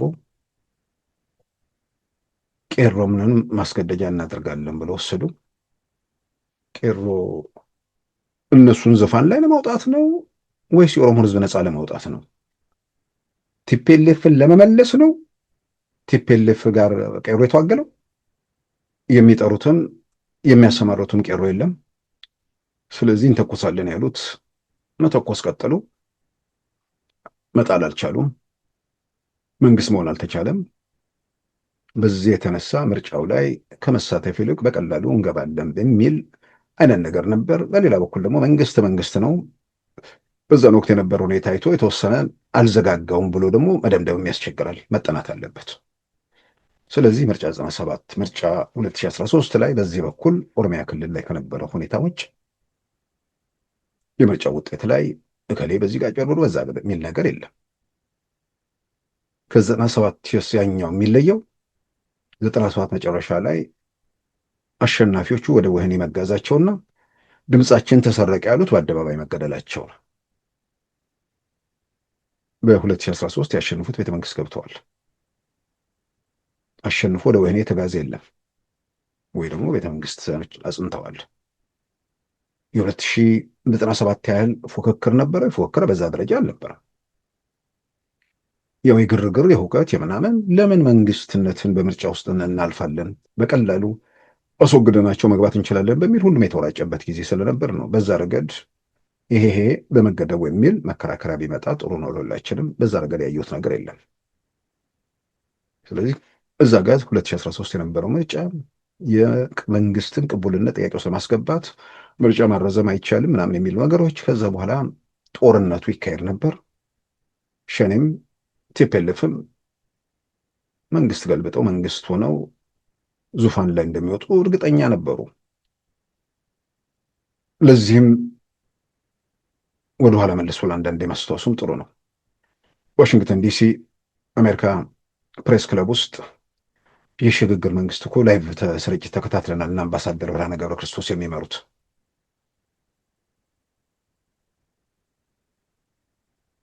በቅርቡም አቶ ጌታቸው ረዳ እኮ ሸኔና ቲፒኤልኤፍ የሚመሰሩት መንግስት ላይ ፕሬዝዳንት ማን ይሁን የሚለው ነገር ላይ ሲነጋገሩ እንደነበር እና በዛ ረገድ ሸኔን ወክሎ ጸጋዬ አራርሳ ጋር ይወያዩ እንደነበር እኮ በይፋ ተናገሩ እኮ።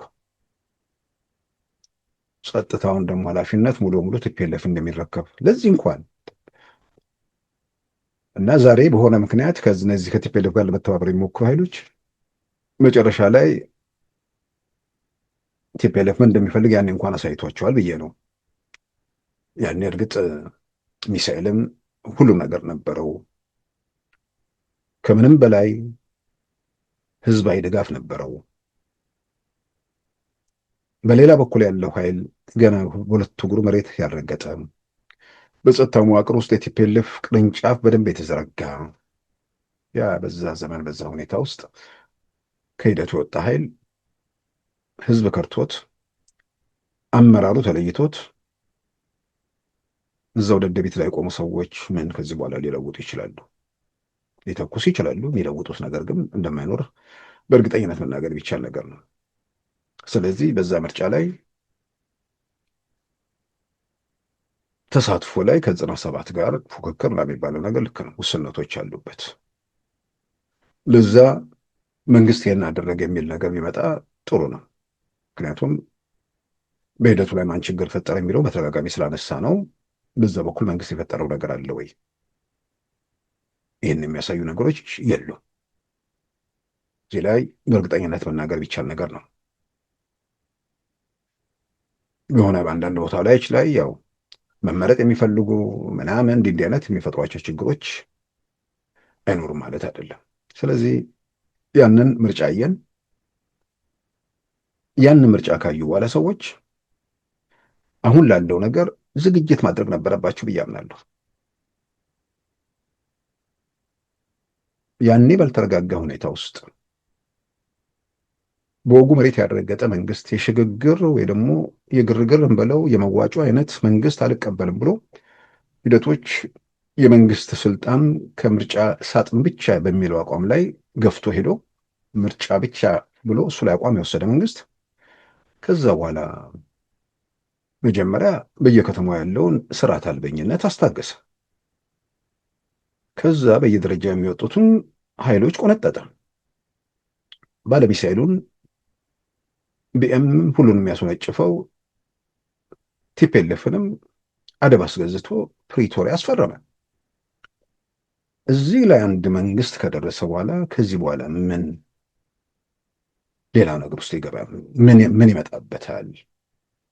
ሁሉም በየደረጃ በተናጠል ተነሳ። ሁሉንም የሚችለውን ነገር አደረገ። ሰልፍ እንጠራለን የሚሉትን ተፍጨረጨሩ።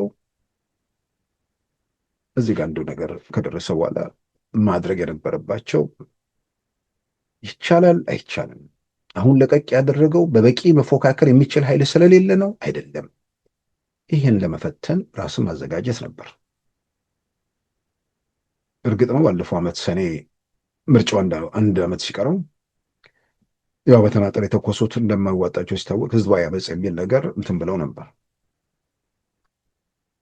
ያው የአደባባይ ነገር ሆነና ምንድን ነው የማህበራዊ ሚዲያ ላይ ግርግር ሆነና መሬት መውረድ አቃተው። መሬት ለምንድን ነው ያልወረደው ነው ጥያቄው። ይህን መለስ ያለባቸው ራሳቸው ናቸው። እዚህ ላይ ተወሰነ ጊዜ እንትን ይላሉ፣ ይገመግማሉ፣ ጉዳያቸው ራሳቸው። ህዝብ ለምን ተቀብሎ ጉዳይ ያንተን አጀንዳ መሬት ላይ ማውረድ አቃተው? በአንተ ላይ እምነት የለም ማለት ነው ወይ? ደግሞ የምትለውን ነገር በተገቢው ማስረዳት አልቻልክም ማለት ነው? አሊያም ደግሞ አንተ የምታየው እውነታና መሬት ላይ ያለው ህዝብ የሚረዳው የተለያየ ነገር ነው ማለት ነው። ፍርሃት የሚል ነገር ሊመጣ ይችላል። ሁሉም ሊፈራ አይችልም። በየትኛውም አጋጣሚ ውስጥ ግን የምናያቸው ነገሮች አሉ። የምናያቸው የምንዳስሳቸው እውነታዎች አሉ። ቲፒኤልኤፍ ከሄደ በኋላ ኢትዮጵያ ውስጥ ያለው የፖለቲካ ስርዓት ሰው እያየው እየገመገመው ነው። ቢያንስ እየተዘረፈ እንዳልሆነ እያወቀ ነው። ኢትዮጵያን ወይ አዲስ አበባን ወይ ምናምን ጎጆ መውጫ ነገር ሳይሆን በኔነት ስሜት አዲስ አበባ ብቻ ሰው በሁሉም የኢትዮጵያ አካባቢዎች ስራዎች እየተሰሩ ነው። ይህ ሁሉ ሀብት ከየት መጣ እያለን በመገረም የማይጠይቅ የለም። እነርሱም እየጠየቁ ነው።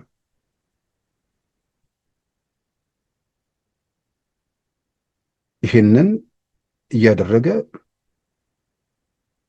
ምን እንዲፈጽም ወይ ደግሞ ምን እንዲያደርግ ነው? ከልማት አንጻር በልማት አንጻር ነው ብለው ድሮን እንትናችን እኮ ተዘረፍን ነው፣ ሀብታችንን ወሰዱብን ነው። በእርዳታ የሚመጣውን ወሰዱ፣ እኛን ዕዳ ላይ ዘፈቁ፣ ባልዋልንበት ባላየነው ባለዕዳ አደረጉን ነው። አሁን የሚሰበሰበው ታክስ ምናምን እየሰማን ነው፣ ስራ እየተሰራ ነው። ስለዚህ ከልማት አንጻር ምን ጥያቄ አለው? ከልማት ጋር ተይዞ ከኑሮ ውድነት ጋር የሚያያዙ ነገሮች አሉ። የኑሮ ውድነት አለ።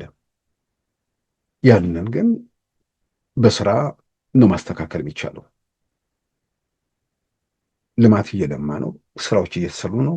ግዙፍ ፕሮጀክቶች እየተገነቡ ነው። እንቅስቃሴዎች፣ የኢኮኖሚ እድገት ሁኔታዎችን ለማስተካከል ቢያንስ ግሽበቶቹን ወደ ዜሮ ባይመልሳቸው የሰዎች የገቢ ምንጭ መጨመር የሚችልበት ሁኔታ መፍጠር፣ እነዚህ ነገሮች ሂደቶችን ለማስተካከል ያላቸው እድል ሰፊ ነው። ሰዎች አሁን ሀገር ውስጥ ልክ እንደ ውጭ ዓለም አይነት ልማዶች አሉ። የሆነ የመንግስት ስራ ይሰራሉ። ከዛ በኋላ ደግሞ ራይድ ምናምን የመስራት እንዲህ አይነት የሚያደርጉ ሰዎች አሉ። እርግጥ ነው እሱም የተወሰነ ገንዘብ ያስፈልጋል። ዋላ ተከራይተው የሚሰሩም ይኖራሉ። ስራዎች፣ ኢኮኖሚ እንቅስቃሴ ሀገሪቱ ውስጥ አለ። የተዘረፈ የተቀማ ህዝብ አይደለም ይልቁንም እየቀረበ ያለው ጥያቄ ከየት አመጣ የሚል ነገር ሲሆን በዚህ ረገድ ምን እንዲያደርግ ይጠበቃል ከዚህ መንግስት? ስለዚህ ለምን ብሎ በልማት አንጻር ለምን ሊነሳ ይችላል? የተሟላ ነገር ሁሌም አይኖርም። የሚጎድሉ ነገሮች ይኖራሉ። የሚጎድሉት ነገሮች ከተሰሩት ጋር ሰዎች ይመዝናሉ። ከኑሮ ውድነቱ ጋር ያለውን ነገር ደግሞ በስራ ነው የሚለወጠው ሁሉን ነገር። ስለዚህ በዚህ በኩል ብዙ ጊዜ ሪዞርቶች ምናምን የሚባል ነገር ነበር መንግስት ስለሚቀርበው ወቀሳ። ግን በተደጋጋሚ ተነገረ። ሀብት የሚመጡ በቢሊዮን ብሮች ገንዘብ የሚያስገኙ መሆናቸው በተለያየ መንገድ ሲገለጽ ነበር። አሁን ከዛ ወጥቶ ግዙፍ ፕሮጀክቶች እየተሰሩ ነው። የማዳበሪያ ፋብሪካ አጠቃላይ ኢትዮጵያ ውስጥ ያለውን የማዳበሪያ ፍጆታ የሚሸፍን ከአፍሪካዊው ግንባር ቀደም ቢሊዮነር አሊኮ ዳንጎቴ ጋር በመሆን የሚሰራ የሴራሚክስ ፋብሪካም እንደዚሁ አጠቃላይ ሀገር ውስጥ ያለው ፍጆታ የሚሸፍን ይሄ ቅርብ ጊዜ ነገር ነው። እሱም እንትን እያለ ነው። በርካታ ትልልቅ ግዙፍ ፕሮጀክቶች እየተሰሩ እየቀጠሉ ያሉበት ሁኔታ ነው። ታላቁ የህዳሴ ግድብም ከሞተበት ወይ ደግሞ ከቆመበት እንዴት እንደተነሳ በተለያየ መንገድ ሲገለጽ የነበረ ነገር ነው። የመርከብ ሌቦች ፕሮጀክቱን እንዴት አድቅቀውት እንደሄዱ አሁን የመንግስት ብቻ ሳይሆን የውጭ ሰዎችም በተለያየ መንገድ የሰጧቸው መረጃዎችም ሰምተናል። ያንን ግዙፍ ፕሮጀክቱ ማስጨረስ ለሀገሪቱ በቢሊየን ዶላር በዓመት ማስገኘት የሚችል መብራት ወደ ውጭ እየተሸጠ ኢትዮጵያ ውጭ ምንዛሪ እያገኘች ነው። አሁን እነ ኬንያ ተጨማሪ ጠይቀዋል። እነ ሶማሊያም እየጠየቁ ያሉበት ሁኔታ ነው። ለኢትዮጵያ ትልቅ ገቢ የሚያስገኝ ስለዚህ ኢኮኖሚው ላይ ትርጉም ያለው መነቃቃት የሚታይ የሚዳሰሱ ነገሮች አሉ። በኢኮኖሚ ማሻሻያ ፕሮግራሙ በኩል ያሉ እርምጃዎችን በተመለከተ ያው በግልጽ የተነገረ ነገር ነው። ሂደቱን የሚገመግሙት እና ብድር የሰጠው ዓለም አቀፉ የገንዘብ ድርጅት ዳይሬክተር ባለፈው በቅርብ ጊዜ ነው እንግዲህ 10 ቀንም አልሞላቸውም የአዲስ አበባ መጥተው ኢትዮጵያ ውስጥ ያለውን የትራንስፎርሜሽን የኢኮኖሚ ማሻሻያ አስደማሚ ሲሉ ገልጸውታል። ስራዎች እየተሰሩ ነው። እንዴት እንደመጣን በተረጋጋ ሁኔታ ውስጥ እንዴት እንደነበርን ጭምር ስለምናውቅ ይሄ እየተሰራ እያለ በሚሰሩ ስራዎችም የውጭ ሀገር ሰዎችን ጭምር ትኩረት መሳብ የተቻለበት ሁኔታ ባለበት ወጣቱ ወይ ደግሞ ሌላው ለምን ሊነሳ ከልማት አንጻር ማለት ነው። የሚዘርፉ እንደቀደመው ዘራፊዎች እንዲመጡ ነው። ቀማኞች እንዲመጡ ነው። ካዝና ገልባጮች እንዲመጡ ነው።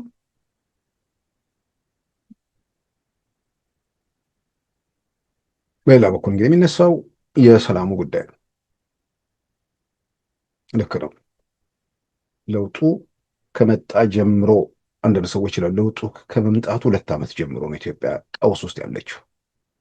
ከ2008 ህዳር ወር ግንጭ ላይ ህዝባዊ አመፅ ከተቀጣጠለበት ጊዜ ጀምሮ ሀገሪቱ በቀውስ ውስጥ ነው የቀጠለችው። ልክ ለውጡ ማግስት ወይ ደግሞ ለውጡ እንደመጣ ደግሞ ነገሩ ተባባሰ። ሁሉም በየአቅጣጫው ያለ ዘረኛ ተወራጨ። መንግስትነት ቀላል ነገር አደረገው። ማንም ዝም ብሎ ዘው ብሎ የሚገባበት የሚቀመጥበት ዙፋን አድርጎ ወሰደው። ሁሉም በተረኝነት ስሜት እዛ ላይ ለመንጠልጠል ሞከረ። ተወራጩ በየከተማው በየምናምን ሁሌ የምናስታውሰው ነገር ነው። በዛ የተነሳ የግርግር የቀውስ ጊዜያት ኢትዮጵያ አልፋለች። ያንን ገና በደንብ ሳናገግም ሸኔ የሚባለው ኃይል ሲተኩስ ነው የነበረው። ከዛ በኋላ ቲፒኤልኤፍ ቢኤሙን ሚሳኤሉን አንጋግቶ ዙፋኑን ለማስመለስ ተወራጨ። ከዛ ፋኖ ተኮሰ።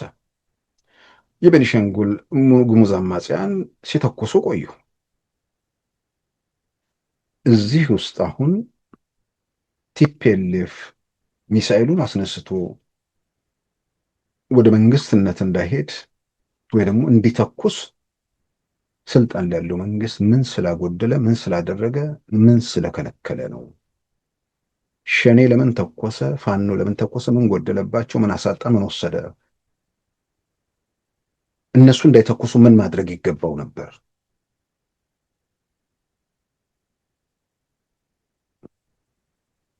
በየሰፈር በየዘሩ በየመንደሩ ኮልኩለው በተበዳይነት ስሜት ለማስጨብጨብ ቀላል ነው። ለሚጠይቁ ለሚመረምሩ ሰዎች ሸኔ ለምን ተኮሰ ይላሉ። ፋኖ ለምን ተኮሰ ይላሉ። ህወሓት ለምን ተኮሰ፣ የቤኒሻንጉል ንቅናቄ ለምን ተኮሰ፣ እንደዚህ ጥያቄ ያነሳለሁ።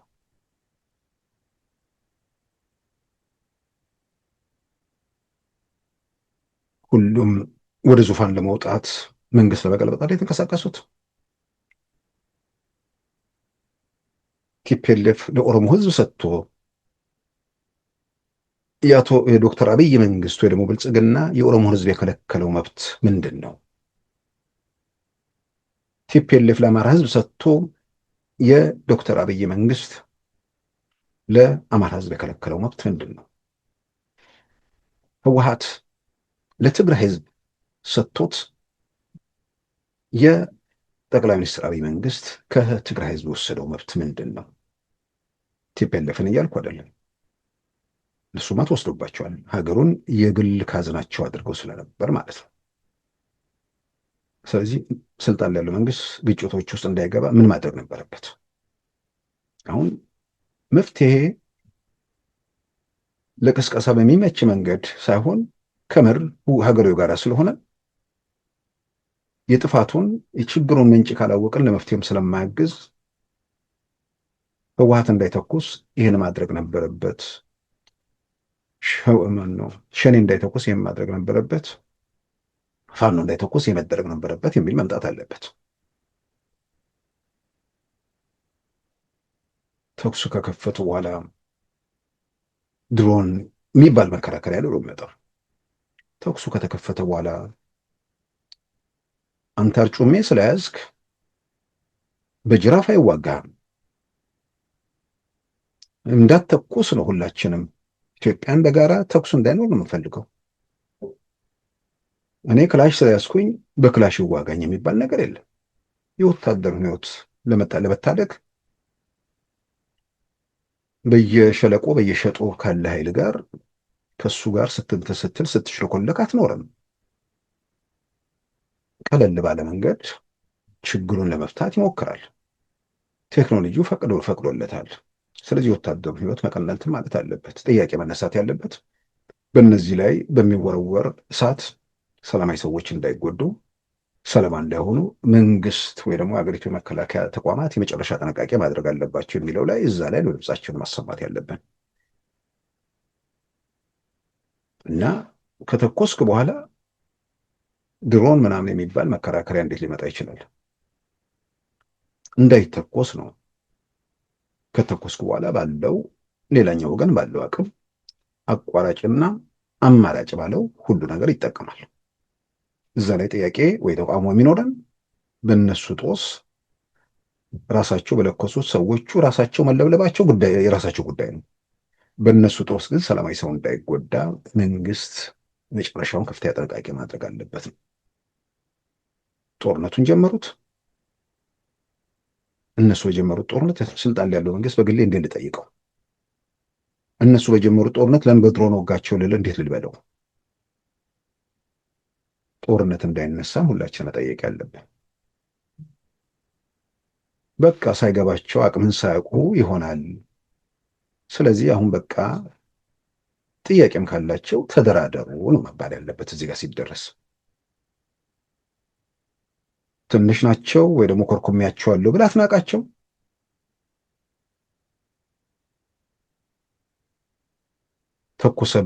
ተኩሳችሁብኛል ብሎ ለበቀልም አትንቀሳቀስ።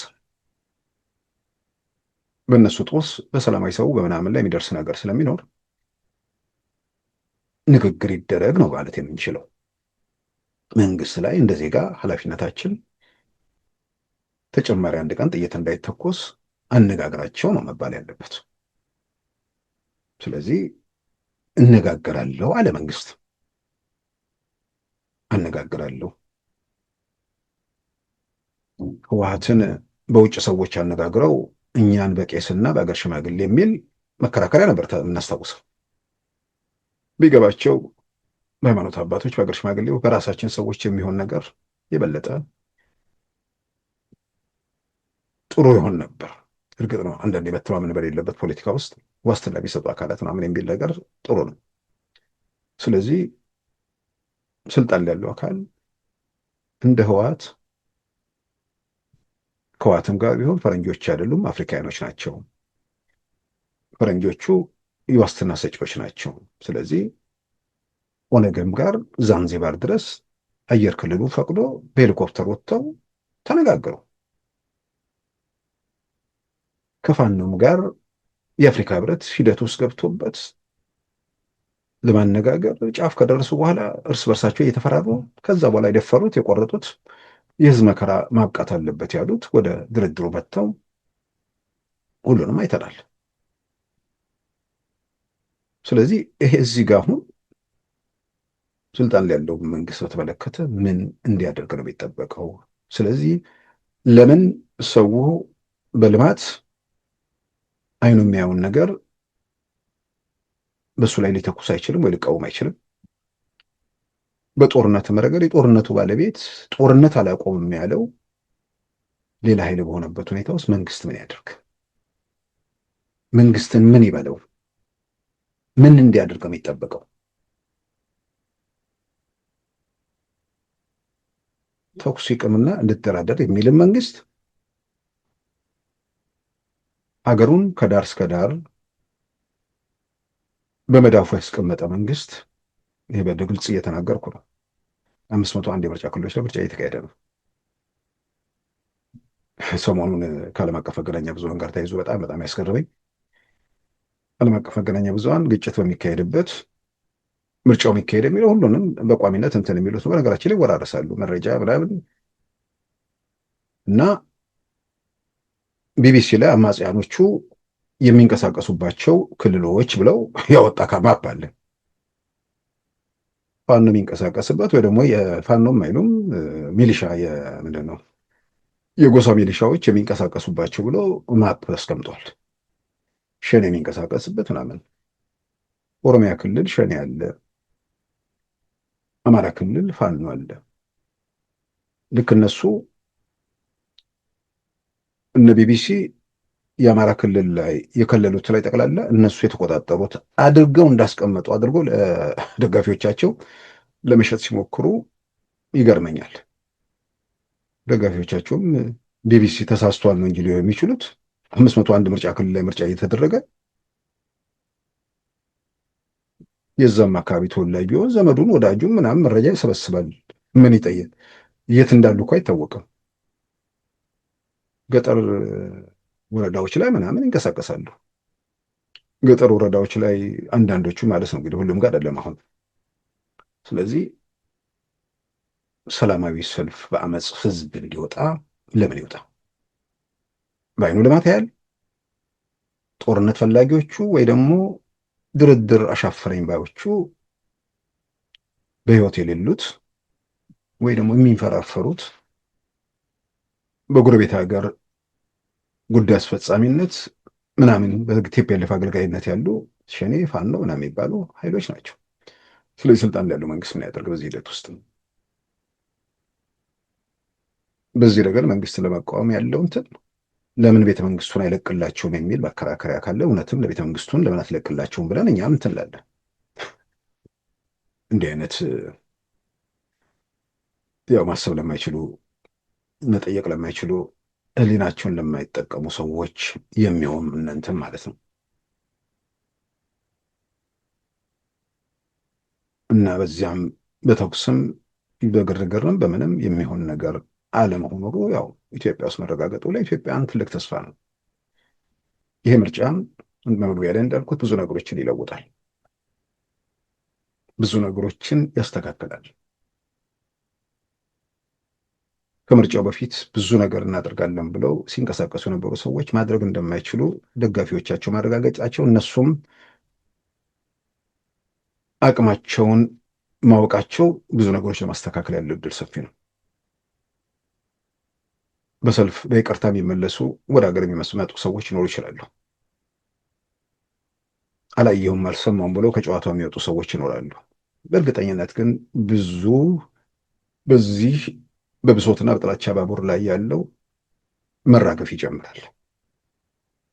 የሚለወጥ የሚመጣ ነገር አለመኖሩን ያውቃል። ወጥቶ ተራክፎ ቆም ብሎ ደግሞ ነገሩ ሲያይ እውነት ለመናገር የት ነበርኩ ብሎ ራሱን ይጠይቃል። በጸጸት ሊጎዳም ይችላል። ምክንያቱም ያወጣው ብዙ ገንዘብ ይኖራል ምንም በሌለበት። በሌላም በኩል ደግሞ እንትን ነው እኮ አይን መግለጥን የመሰለ ነገር ልክ አይናቸውን ሲገልጡ ነፃ ውጭ ብለው የሚያስቧቸው ሰዎች ይህን የሚያህል ትልቅ ህዝብ የእነዚህ ውሬዎች መጫወቻ እናድርገው ወይ ብለው ማሰብ ይጀምራሉ። ብዙ ነገሮች ይለወጣሉ። ሰዎች የተንሳፈፉ ሰዎች መሬት ይወርዳሉ፣ አይናቸውን ይገልጣሉ፣ ብዙ ነገሮች መገምገም ይጀምራሉ። ስለዚህ ከዚህ ምርጫ ጋር ተያይዞ ብዙ ነገሮች ምላሽ እያገኙ ይሄዳሉ። መንግስትም ውስጥ ያሉ ነገሮችን ለማስተካከል ተጨማሪ እድል ይሰጠዋል ብዬ አምናለሁ። በአስተዳደር በምናምን በታክስ በምናምን ምሬቶች አሉ። ያንን የግድ ማየት አለበት። በቴክኖሎጂ ብዙ መስራት የቻለ መንግስት ይህን ለመከላከልና ለመከታተል ያሉ እድሎች ሰፊ ናቸው ብዬ አምናለሁ። ያው ሰዎች ጋር የምንሰማው ነገር በቃ ይሄ የምክንያት ክርክሮች ውስጥ የአስተዳደር በደል ይነሳል። የአስተዳደር በደል ያው መንግስት እሱ ለማስተካከል አለበት። መቶ ይወገዳል እያልኩ አይደለም፣ ግን በማናቸው መንገድ የመቀነስ ሌቦችን የመመንጠር እሱን ደግሞ የመንግስት ኃላፊነት ነው። ከዚሁ ጋር ተያይዞ እንግዲህ ያሸነፈው መንግስት መስከረም 25 2019 ሰኞ ቀን መንግስት ሲመሰርት እስከ ምርጫው የሆነ ነገር እናደርጋለን ሲሉ የነበሩ ሰዎች ከወዲሁ በቃ ሰው ምርጫው ከተካሄደ አበቃልን ብለው ደጋፊዎቻቸው እንዳይደመድሙ ተዘጋጅተናል በሚቀጥሉት ጥቂት ወራት የሚል ዘመነ ደግሞ ትላንት መልእክት ሰደደ ተብሎ አየው።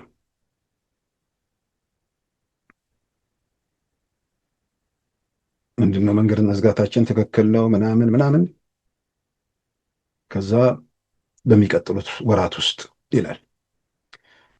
ይህ ሰው መስከረም አዲስ ዓመት እኮ መንግስት እንደሚሆኑ ነግሮን አሁን 2 ዓመት መጣው። መስከረም 19 ልንገባ ነው። ያው መንግስት ሌላ መንግስት አዲስ መንግስት ሆኖ ወይ ደግሞ ስልጣኑን ሊያራዝም እየተዘጋጀ ነው። አሁንም ይህንን የሚያምን ይኖራል ብለው ነው። የሚያምን የለም እያልኩ አይደለም። እስካሁን ካለ አሁንም የሚኖር ይኖራል። ግን የነበሩት ሁሉ ይቀጥላሉ ብዬ በፍጹም አላምንም። እና ጥቂት ወራት ውስጥ ተአምር እናሳያለን። ምንድነው ከማን ጋር እንደምንተባበር ማንም አይወስንልንም። ስልጣን ላይ ያለው መንግስት አይደለም እኛን ከማን ጋር እንደምንተባበር የሚወስነው። ከመንግስታት ከውጭ መንግስታት ጋር ከፖለቲካ ቡድኖች ጋር እንተባበራለን። ጥቅማችንን ግን አሳልፈን አንሰጥም የሚል እዛ ላይ ቀርቧል። አሁን ጥቅም አሳልፎ መስጠት ባለመስጠት በአቅም በጉልበት ነው የሚወሰነው። የቲፒኤልኤፍ ጉዳይ አስፈጻሚ የሻዕቢያና የሱዳን መልእክተኛ ከሆንክ የእነሱን ተልእኮ ነው የምትፈጽመው። ምን ልታደርግ ትችላለህ? ወይ መንገድ ትመራለህ ወይ የሆነ ነገር ታደርጋለህ። እና ከቲፒኤልኤፍ ጋር የሚተባበር ኃይል ስልጣን ላይ ያለው መንግስት ለምን ተቃወምኩ? ቲፒኤልኤፍ ባወጣው ህገ መንግስትና እሱ በቀረጸው ፖሊሲ የተፈጠረውን ነገር አይደለም እሱ አይደለም። አሁን ከነዚህ ሰዎች ጋር እንዲህ አይነት ክርክር ማድረግ የሚቻል የለም። ግን እንቀጥላለን ማለት አሁንም በጥቂት ወራት ውስጥ አሁንም በዚህ ጊዜ በጣም የተመቻቸ ጊዜ ለምርጫ ለግርግር ለመፍጠር የሚመቸውን ጊዜ ምንም ማድረግ አልቻለ ኃይል ከዚህ በኋላ በዚህ መንገድ ትመልዩ መገበሉ መቀጠል ይቻላል? እርግጥ ነው አሁን መቀለጃ ማሾፊያ የሆኑት በራሳቸው ካምፕ ነው። እርስ በርስ አለው እየታኮሳለ የትኛውን ነው ነፃ የምታወጣው? ሰፈርህ ነው? መንደርህ ነው? መጀመሪያ ራስን ነፃ አውጣ። ከእንዲህ አይነት የህፃናት ጨዋታ መላቀቅ ያልቻሉ ሰዎችን ህዝባችን መቀለጃ መሆን የለበትም የሚሉ ሰዎች ህፃኑ መሆናቸውን ይንገሯቸውና ይፋቷቸው። ከዚህ በኋላ በእንዲህ አይነት የህፃናት ጨዋታ መቀጠል የሚቻልበት ሁኔታ አለን ብዬ አላምንም። ምርጫ 2018 የተወሰኑ ኮተቶች የምናራገፍበት ብዙዎችም ህሊናቸውን ማፍታታትና ከእውነታው ጋር ማስማማት የሚችሉበት 2018 የተሻለ 2019 ወደ ተሻለ ምዕራፍ የምንገባበት እንደሚሆን ይታመናል። በምርጫው የሚሳተፉ ሁሉ መልካም የምርጫ ጊዜ በማለት የዛሬውን የሰኞ ግንቦት 24 2018 ፕሮግራማችንን እናጠቃልላለን። ጤና ይስጥልን። ሉዓላዊ ሚዲያን ይደግፉ። ስራዎቻችንን ለብዙ እንድናደርስ ሰብስክራይብ፣ ሼር፣ ላይክ በማድረግ ሉዓላዊ ሚዲያን ያጠናክሩ። እውነትን እንዘግባለን፣ ኢትዮጵያዊነትን እናቀነቅናለን። መድረኩ ግን ለሁሉም አመለካከት ክፍት መሆኑን እናረጋግጣለን። ሉዓላዊ ሚዲያ